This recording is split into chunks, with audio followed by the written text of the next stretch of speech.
नमस्कार, आप देख रहे हैं नेक्स्ट 9 न्यूज पॉलिटिकल बाइट और आपके साथ मैं हूं क्रांति सिंह। कांग्रेस नेता पवन खेड़ा ने एक बार फिर से बीजेपी के खेमे पर बड़ा हमला किया है और एक बड़े बयान के तहत जो है प्रधानमंत्री नरेंद्र मोदी को घेरने की कोशिश की है। इस बार कोई छोटे मोटे आरोप जो है वो बीजेपी पर नहीं लगे। इस बार बहुत बड़ा आरोप जो है वो पवन खेड़ा की तरफ से बीजेपी पर लगाए गए हैं। दरअसल पवन खेड़ा ने अपने बयान के जरिए जो है ये तक कह दिया है कि प्रधानमंत्री नरेंद्र मोदी और उनकी सरकार ने जो है अब लोगों की जासूसी करने के लिए एक नए सॉफ्टवेयर को जो है खरीद लिया है। पूरा बयान क्या था, जरा सुनिए।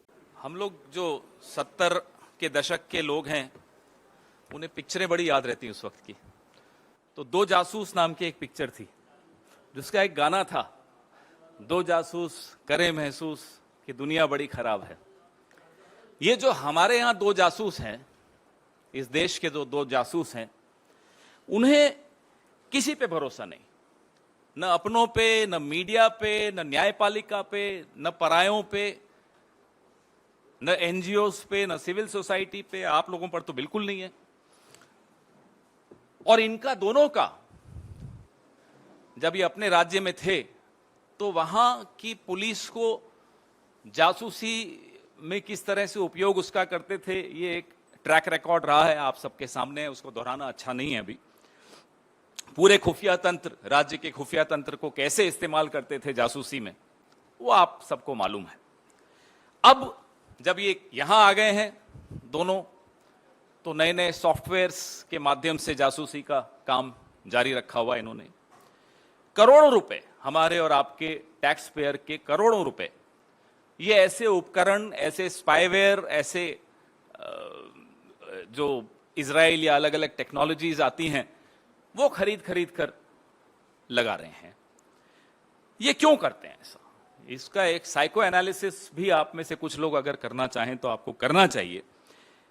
क्योंकि जो शहंशाह हैं, जो उन्होंने एक बड़ा सा महल बनाया है भय और झूठ की, जिसमें नींव है जिस महल की, वो बड़ा खोखला महल है। इतना खोखला महल है कि आपके एक सवाल से उस महल का भांडा फूट जाता है, वो महल गिर जाता है। तो वो भय इनके अंदर है कि साहब अगर कहीं हमारा सच बाहर आ गया तो ये महल हमारा टूट जाएगा। कैम्ब्रिज यूनिवर्सिटी में लोकतंत्र के सामने जो चुनौतियां आई हैं उस पर चर्चा करना तो अपराध माना जाता है, लेकिन कैम्ब्रिज एनालिटिका का दुरुपयोग करके देश के चुनावों पर प्रभाव डालना देश प्रेम है। यह है शाह और शहंशाह की परिभाषाएं। चलिए हम मान लेते हैं हम आपके विरोधी हैं, आप हमें पराया मानते हैं, आप हमें दुश्मन मानते हैं, आप हमारी जासूसी करना चाहते हैं, कराइए। लेकिन अपने ही मंत्रियों के फोन में पेगासस क्यों? अरे आपके मंत्री हैं किस काम के कि उनके फोन में आपको कुछ मिल जाएगा? हाँ, इतना मालूम पड़ जाएगा कि कहीं वो उद्घाटन करने नहीं जा रहा हो अकेले कहीं रिबन काटने कहीं स्मृति जी नहीं चली जाएं, या निर्मला जी नहीं चली जाएं, या पीयूष गोयल जी नहीं चले जाएं, या अश्विनी वैष्णव जी नहीं चले जाएं। इससे ज्यादा तो आपको अपने मंत्रियों से उम्मीद भी नहीं करनी चाहिए कि कुछ वो होगा उनके पास। आपने छोड़ा क्या है उनके पास? तो आप अपने ही मंत्रियों, अपने ही देश के पत्रकारों, अपने ही देश के विपक्ष, अपने ही देश की न्यायपालिका, अपने ही देश के लोगों के खिलाफ करोड़ों रुपए इसी देश का पैसा उपयोग करके, दुरुपयोग करके लगाते हैं और जासूसी करते हैं। पहले कैम्ब्रिज एनालिटिका तो मैंने जिक्र किया, उससे पहले अगर आपको याद हो फरवरी में मैंने ही इस पर प्रेस वार्ता की थी। टीम जॉर्ज, मैं और सुप्रिया जी ने यहां बैठकर प्रेस वार्ता की थी, मुझे याद है।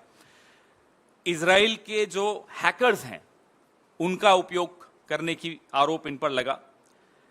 पेगासस की जब मामला बहुत आगे बढ़ गया, और आपको याद है कि सुप्रीम कोर्ट की टिप्पणी भी आपको याद है कि सरकार ने कमेटी के साथ सहयोग नहीं किया, और आज भी वो सील्ड कवर में बंद है।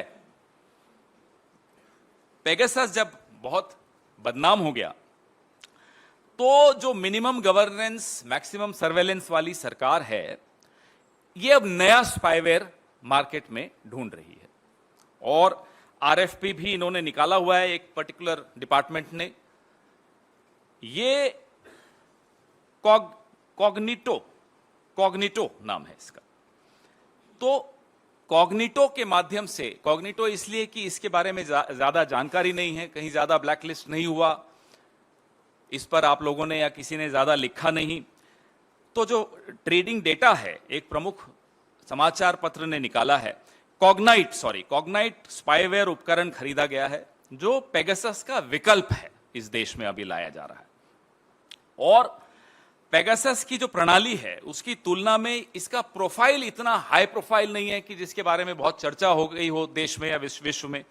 लेकिन जो अमेरिकन लॉ फर्म है एक, मैं आपको ये भेज भी रहा हूं, जो उनका कोट है कॉग्नाइट के विषय में, वो मैं पढ़ के आपको जरा सुनाना चाहता हूं कि वो कॉग्नाइट को वो क्या परिभाषा इन्होंने दी है। कॉग्नाइट ने नियमित रूप से दुनिया भर के पत्रकारों, सबसे पहले आप ही लोगों का नाम आ रहा है, हम तो बाद में आएंगे, असंतुष्टों, सत्तावादी शासन के आलोचकों, विपक्ष के परिवारों और मानवाधिकार कार्यकर्ताओं को उनकी जानकारी के बिना निशाना बनाया और इन लोगों से जानकारी हासिल करने के लिए हेरफेर करके या उनके उपकरणों और खातों से समझौता करके उनके बारे में खुफिया जानकारी एकत्रित की। ये जो साहब नया उपकरण खरीद रहे हैं, स्पाईवेयर खरीद रहे हैं, उसके बारे में अमेरिकन लॉ सेंटर, एक लॉ कंपनी है, वो क्या कहती है मैंने आपको पढ़ के सुनाया। 120 मिलियन यानी कि 986 करोड़ का इस पर सार्वजनिक धन खर्च होगा। मेरा और आपका 986 करोड़ खर्च होगा इस स्पाईवेयर को खरीदने में और इसका उपयोग करने में, क्योंकि उसमें कुछ लोगों को ट्रेनिंग भी देनी पड़ती होगी, मुझे लगता है। हालांकि ये लोग तो, शाह और शहनशाह तो बड़े ट्रेंड हैं।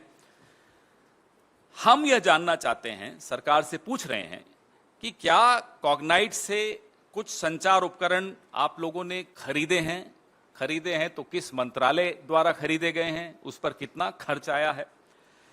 और इसी संदर्भ में, इसी प्रक्रिया को आगे बढ़ाते हुए, क्या एक नए स्पाईवेयर को आप अंतिम रूप देने के लिए विचार विमर्श कर रहे हैं, और अगर कर रहे हैं तो किस स्तर पर कर रहे हैं, और खास तौर पे ऐसा स्पाईवेयर जिसकी जानकारी अभी सार्वजनिक क्षेत्र में कम है। और रिक्वेस्ट फॉर प्रपोजल RFP क्या इशू कर दिया है किसी मंत्रालय ने? अगर हां तो वो कौन सा मंत्रालय है? स्पाईवेयर की रेस में अलग अलग 2-3 कंपनियां हैं जो जानकारी मीडिया से ही माध्यम से ही मिली है। लेकिन जो कॉग्नाइट है, इसको मेटा द्वारा व्यापक दुरुपयोग पाए जाने के बाद नॉर्वे के सॉवरेन वेल्थ फंड द्वारा इसके स्टॉक को डंप कर दिया गया है। पहले इसके बारे में थोड़ी बहुत चर्चा है, ऐसा नहीं कि बिल्कुल चर्चा नहीं है। क्वाड्रीम, इन्होंने कई अलग अलग चीजों से बात करनी शुरू की, अलग अलग कंपनियों से। प्रीडेटर, मैं आपको सारे डिटेल्स इसमें दूं, प्रेस रिलीज में तो है ही, तो मैं दूंगा ही आपको शायद भेज भी दिया है विनीत जी ने। राजनीतिक रणनीतिकारों, पत्रकारों, विपक्ष, मीडिया तो है ही। आपको याद है सीबीआई के खिलाफ जब मुहिम छेड़ दी थी इन्होंने, आधी रात को सीबीआई पर भी छापा डाला था, तो वहां भी किस तरह से इन्होंने ऐसे स्पाईवेयर्स का उपयोग किया था, ये सब आप लोगों को मालूम है। लेकिन इस पे आप लोग चर्चा कम करते हैं, आपको लगता है कि आपके फोन्स भी कॉम्प्रोमाइज होंगे। 2019 से पहले पेगासस था, तो 2024 के चुनाव से पहले अब ये कॉग्नाइट का सहारा लिया जा रहा है। इस दौरान बीच में कैम्ब्रिज एनालिटिका का मैं आपको बता ही चुका हूं। तो जो हमारे सुप्रीम लीडर हैं,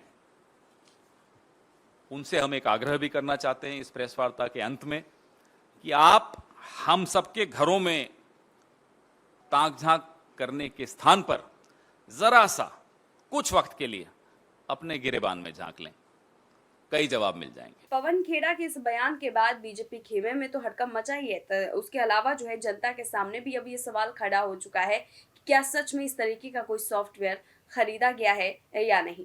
बहरहाल इस रिपोर्ट को देखने के बाद आप लोग के मन में क्या सवाल उठे, कमेंट बॉक्स में हमें जरूर बताइएगा। अभी के लिए बस इतना ही। देश दुनिया की तमाम बड़ी खबरों के लिए देखते रहिए नेक्स्ट 9 न्यूज पॉलिटिकल बाइट।